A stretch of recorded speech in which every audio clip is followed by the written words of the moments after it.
नमस्कार दोस्तों, मैं हूं मनोज कुमार गुप्ता। आप देख रहे हैं मेरे चैनल को। इसका नाम है रेगुलर क्लासेस फॉर अकाउंट और सामने आपको दिख रही है कॉस्ट अकाउंट बुक स्वाति प्रकाशन से, हिंदी एडिशन है ये। और चैप्टर चल रहा 13 और बहुत दिनों से ये चैप्टर चल रहा है। कई दिनों से वीडियो भी नहीं आ पा रही है, कुछ ऐसे नहीं हो पा रहा कुछ। और 26वां क्वेश्चन कराऊँगा चैप्टर नंबर 13 टेंडर प्राइस का। 26, 27 आज दोनों क्वेश्चन कराने की कोशिश करेंगे।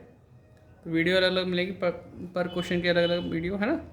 तो इसे क्वेश्चन पढ़ाते हैं, स्क्रीनशॉट ले लेना वगैरह, जब आपको फ्रेम सही मिले करके दिखाते हैं। पहले समझाते हैं। क्वेश्चन थोड़ा सा टफ है ये, आपको पहले ही बता देता हूँ।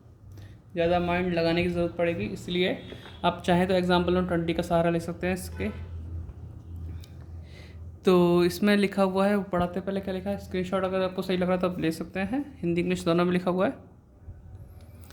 The metal product company produce a sewing machine that sells for rupees कितना 300 and increase of 15% the cost of material and 10% in cost of labour is anticipated. तो कितनी की संभावना है मटेरियल बढ़ने की? 15% और ये है 10%। If the only figure available are those given below, what must be selling price to give the same percentage of gross profit as before. तो आपको बताना है, अगर यही चीज़ अगर हमें दे रखी हो, सिर्फ परसेंटेज की फिगर पता हो, तो what must be selling price to give the same percentage of gross profit as before. जैसे हम पहले प्रॉफिट लेते हैं उसी हिसाब से सेलिंग प्राइस क्या होगा। और ये लिखा material cost have been 45% of the cost of sale. तो कॉस्ट ऑफ सेल का कितना 45% मटेरियल के लिए बोला गया है, 40% आपको माना गया लेबर के लिए, और ओवरहेड के लिए बोला गया है 15% of cost of sale. The anticipated increase in the cost in relation to the percentage sales price would cause 35% decrease in the amount of gross profit। Hindi में पढ़ा देते थोड़ा सा। मेटल प्रोडक्ट कंपनी एक सिलाई मशीन का उत्पादन करती है जिसका विक्रय मूल्य 300 रुपये है। सामग्री की लागत 15% और श्रम की लागत 10% की वृद्धि की संभावना है। यदि केवल निम्नलिखित सूचनाएं ही उपलब्ध हों तो पिछले प्रतिशत के बराबर लाभ प्राप्त करने के लिए विक्रय मूल्य क्या होना चाहिए? सामग्री की लागत विक्रय की लागत का 45%, श्रम की लागत विक्रय लागत का 40% और ओवरहेड के लिए बोला गया 15% विक्रय लागत का प्रतिशत, यानी प्रतिशत विक्रय पर आधारित लागत में होने वाली अनुमानित वृद्धि प्रतिशत सकल लाभ में 35% की कमी कर देगी। ठीक है, ये जानकारी दे रखी है। इससे क्वेश्चन करके दिखाते हैं। तो क्वेश्चन थोड़ा टफ है, तो मैं आपको क्वेश्चन करा के फिर बताता हूँ, समझा के कैसे कैसे हो रहा है। ठीक है, क्योंकि टाइम बहुत खींचेगा इसमें करने में, तो पहले मैं करके फिर आपको दिखाता हूँ। तो हमने सॉल्यूशन कर लिया है, आपको अब समझाते हैं कैसे कैसे हुआ ये। सबसे पहले लिखेंगे सेलिंग प्राइस, जो हमें 300 रुपये दे रखा था वो लिख दिया हमने। लेट कॉस्ट बी एक्स, हमने एक्स माना है कॉस्ट को, लागत जो हमारी दे रखी है बता रखा था, लागत पे जो परसेंटेज लिख लेंगे वो एक्स मान लिया। सेलिंग प्राइस हमें बताया 300। अब हमने बनाया statement showing present and anticipated cost per unit निकालने के लिए। मटेरियल 3 एलिमेंट थे, मटेरियल, लेबर, ओवरहेड। मटेरियल के लिए बोला गया था कि आपका कॉस्ट का कितना 45% और लेबर के लिए 40% और 15% आपका इसका था ओवरहेड का।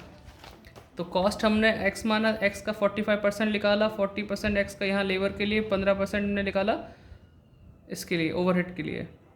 तो जब हम सॉल्व करेंगे तो जैसे मान लो एक्स का 45% निकालना है। ठीक है, 2 जीरो से 2 जीरो काटेंगे तो यहाँ पॉइंट आ जाएगा, 2 संख्या पहले पॉइंट आ जाएगा, तो 0.45x ये कहलाएगा। तो हमने ऐसे लिखा, तो सॉल्व भी हमने करके दिखा दिया।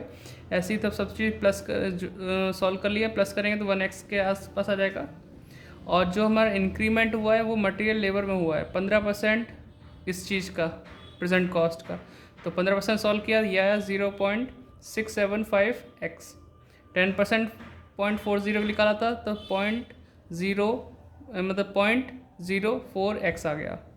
ठीक है, इसमें कोई इंक्रीमेंट नहीं, बोला डैश कर दिया। अब एंटिसिपेटेड कॉस्ट कैसे निकलती है? Present cost plus increasing. तो इन दोनों को प्लस करके हमारी ये कॉस्ट आ गई एंटिसिपेटेड, इन दोनों को प्लस करके आ गई, और इसमें कुछ नहीं था प्लस करने को, सेम टू सेम आ गई। और सबको हम प्लस करेंगे तो 1.1075 एक्स आया एंटिसिपेटेड कॉस्ट और ये प्रेजेंट कॉस्ट एक तरह से। अब इनको एक इक्वेशन में रखना पड़ेगा। कैसे? आपको पता है सेल में से कॉस्ट माइनस करें तब जाके प्रॉफिट के इक्वलेंट बैठेंगे हम लोग।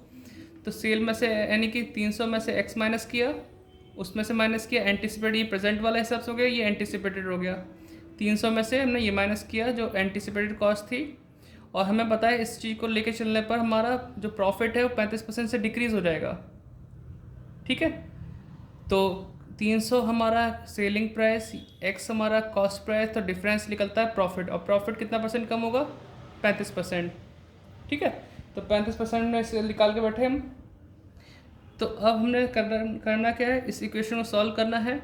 इसको ओपन कर लिया, ये जो माइनस था इसकी इनमें मल्टीप्लाई हुआ, इसमें मल्टीप्लाई हुआ, तो इसमें तो माइनस से 300 आ गया और ये प्लस के 1.1075 एक्स। ये मैथमेटिक्स थोड़ा सा आपको आता है तो क्लियर हो जाएगा। ठीक है, 300 से 300 कट हो जाएगा और ये प्लस की वैल्यू ज़्यादा है, माइनस की कम है, तो ये प्लस माइनस होके ये वैल्यू बचेगी। और जो माइनस के 35x थे 0.35x वो इधर आ गया, प्लस में आ गया, और ये क्या बचा 105। इन दोनों को प्लस किया तो 0.4575x आ गया, और इधर 105। x की वैल्यू निकालने के लिए इसको नीचे डिवाइड में ले गए, तो हमारी x जो थी कॉस्ट थी, कॉस्ट कितनी आई 229.50। अब ये कॉस्ट है और सेलिंग हमारा कितना है 300, तो ग्रॉस प्रॉफिट क्या हो जाएगा हमारा, डिफरेंस निकल के आ जाएगा ग्रॉस प्रॉफिट। तो आप इसे नोट डाउन कर लो, वीडियो को पॉज करके, यहाँ तक ग्रॉस प्रॉफिट तक हम पहुँच गए। अब ग्रॉस प्रॉफिट का निकालेंगे परसेंटेज, वो या तो कॉस्ट पे निकालेंगे, सेलिंग पे निकालेंगे। ठीक है, तो जो भी कंप्लीट होगा उसको आगे फॉरवर्ड करेंगे, लेकिन दोनों पॉइंट आते हैं तो हमारी मर्जी हम कैसे करेंगे, ये आपकी मर्जी होगी, आप किसी भी करो सेम आंसर आएगा, किसी से भी कर लो। तो आप ये वीडियो पॉज करके यहाँ तक नोट डाउन कर लो, फिर मैं अगले पेज में चलता हूँ। उम्मीद करता हूँ आपने नोट डाउन कर लिया होगा, वीडियो को पॉज करके, कि पता तो हमें नहीं चलेगा, आपने कर लिया, लिख लिया होगा। अब पेज पलटते हैं तो हमें भाई फोकस हो जा भाई। ठीक है, तो हमने पेज पलटा तो ये profit as percentage of cost, cost पे निकाला जो प्रॉफिट था, अपॉन डिवाइड बाय कॉस्ट लिखा इंटू 100। सेलिंग प्राइस पे निकाला profit upon selling price into 100। इस पर भी पॉइंट, इसमें भी पॉइंट, कोई सा भी लेके चल लो, क्लियर हो जाएगा। Statement of revise selling price निकाला, कैसे? मटेरियल की एंटिसिपेटेड कॉस्ट आई थी 0.5175, एंटिसिपेटेड मतलब जिसमें प्रेजेंट और इंक्रीज को जोड़ के यहाँ पे आया था,